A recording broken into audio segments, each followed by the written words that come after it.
Hi everybody. Okay, so today we're going to continue our lesson in perimeter, and we're just going to quickly review what we went over on Friday. So we talked a lot about area and reminding you guys how to find the area of something before we went into how to find the perimeter. So to find the perimeter, you're going to add up all the sides of any given shape. The perimeter is the distance around something. An area is the amount of space inside of something. So even though they're sort of like brother and sister or cousins or however you want to think about it, it's a completely different formula of how to find the area versus how to find the perimeter. And trust me, you will get tricked if you're not paying attention. So I know you're not taking a math FSA this year, but you will be talking about area and perimeter next year, so you need to make sure that you know the difference between the two. So perimeter, we add up all the sides, and the area, that's when we're either counting the boxes or multiplying the length times the width, okay? So really quick, we're going to find the perimeter, we're going to find the perimeter of this shape right here. So I'm just going to drag my mouse all the way across until I count every single space. So I'm going to start right here in this corner. 1, 2, 3, 4, 5, 6, 7, 8, 9, 10, 11, 12, 13, 14, 15, 16, 17, 18, 19, 20, 21, 22, 23, 24, 25, 26. So the perimeter of this shape is 26. Now we're going to talk about the perimeter of this shape right here. So there's a lot of numbers going on, a lot, and all we're going to do is add them all up. So let's start with the 8 plus 8. 8 plus 8, we all know, is 16. So I'm starting here, here. Now let's add 16 plus 4, which would get us 20. Now we're going to add 20 plus 8, which is obviously 28. Now we're going to add this 2 right here. 28 plus 2 equals 30.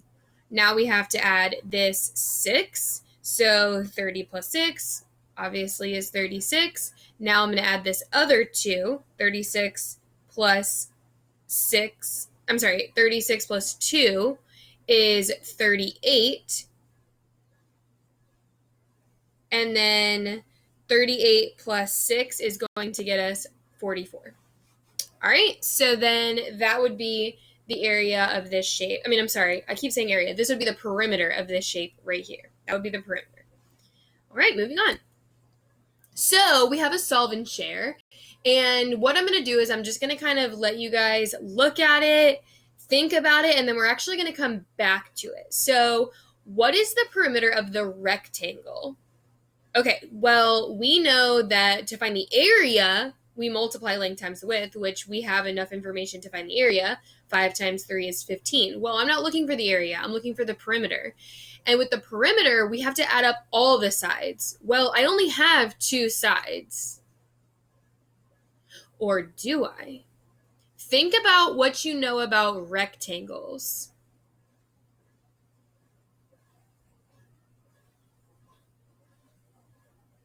What I know about rectangles is that this side right here is equal to this side down here. And this side over here is equal to this side over here. So think about that and how we would be able to find the perimeter. Okay, we're going to get ready to watch our visual learning videos. So sit back and relax and follow along with me.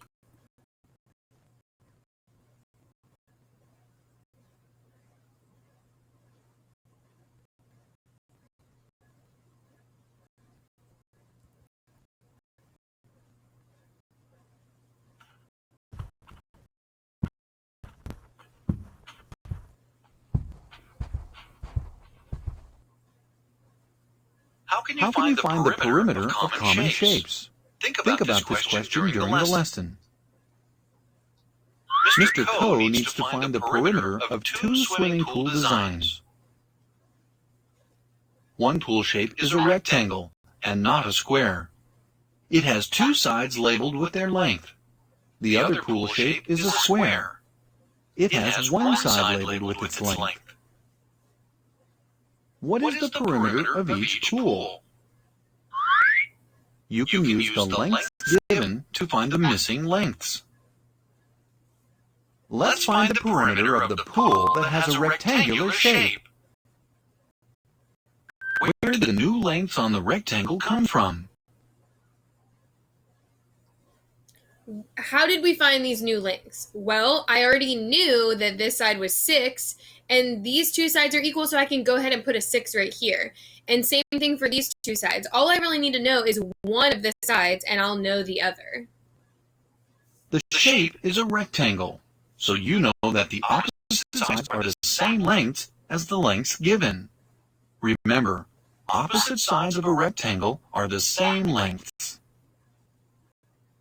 The next step is to add the lengths. What is the perimeter of the rectangular pool? Select your answer.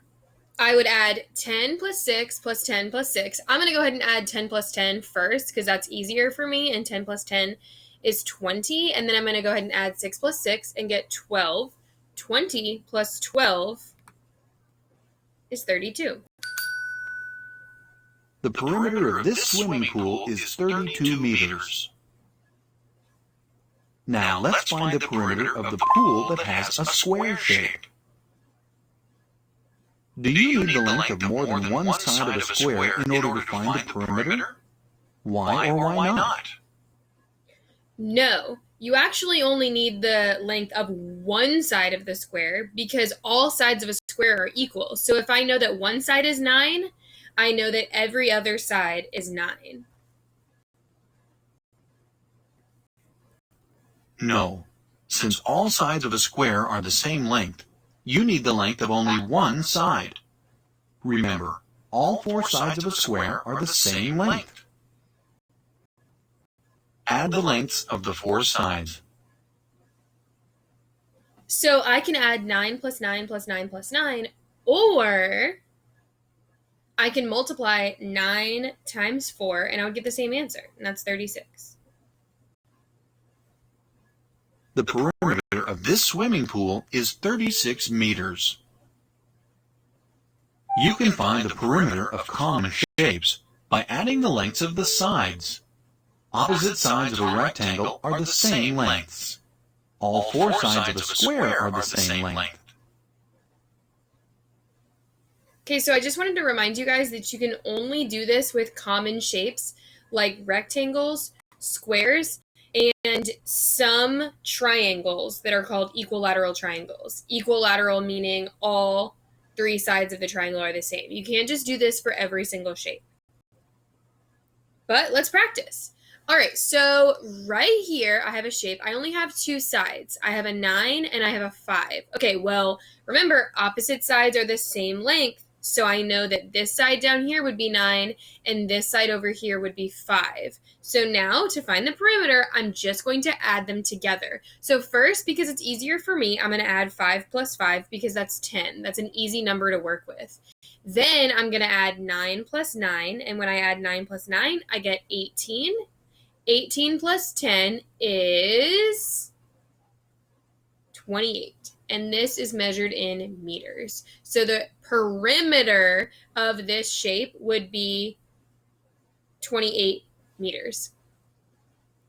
Remember, you cannot just multiply these two numbers together. That's the area. We are looking to find the perimeter.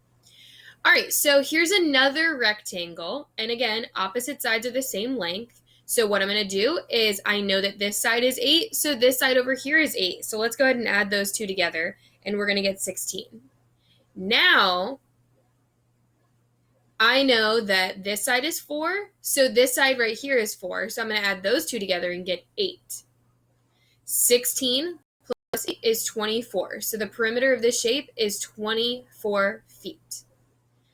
Okay, last one. I know that this is a square, and all 4 sides of a square are equal length, which means I know that since this is 5, this is 5, this is 5, and this is 5 centimeters. Every single one of them is 5 centimeters. So I can add 5 plus 5 plus 5 plus 5 and do repeated addition, or I can just do 5 times 4. Either way, you will get 20. So the perimeter of this square is 20 centimeters. Now, what we're going to do is we're going to go back to the solve and share and see if we can now successfully answer it now that we know what to do when we only have 2 sides of a shape. This is a great time to tell you guys our secret word. The secret word of today, because it's Monday, we might be a little bit tired from the weekend. I know I'm a little sleepy. The secret word of today is pillow, because I know some of you guys wish that you were laying on that right now. Pillow. Pillow. You got to make sure you spell it right, otherwise it'll be counted wrong. Pillow. Pillow. But don't go lay down on your pillow. Make sure you're still listening, and you got to do your exit ticket. All right, what is the perimeter of the rectangle? Now, it's asking for us to show 2 ways to find the perimeter other than measuring. So yes, we could take out a measuring or a ruler or a meter stick or whatever, and we can measure that this is 5, this is 3, and we can measure these 2 sides and we can find the perimeter. But we're not going to do that because we don't need to. Opposite sides of the same length in a rectangle. So if this is 5, this is 5. So these 2 sides added together are 10. Now, this side is 3 and this side is 3. So these 2 sides together are 6. When I add them all up together, I'm going to get 16 inches as my perimeter. Now, the other way I can do it is I can do, how many sides of this shape are going to be 5? This one and this one. So I can do 5 times 2. And then how many sides of my shape are going to be 3 inches? This one and this one. So I can do 3 times 2. So 5 times 2 plus 3 times 2. And I'm going to get the same exact answer. It's going to be 16 inches. All right, so I hope you guys feel confident now answering questions about how to find perimeter of common shapes. Remember, we can only do this with rectangles, squares, and some triangles. So go ahead and go do your exit ticket, and I will talk to you soon. Bye.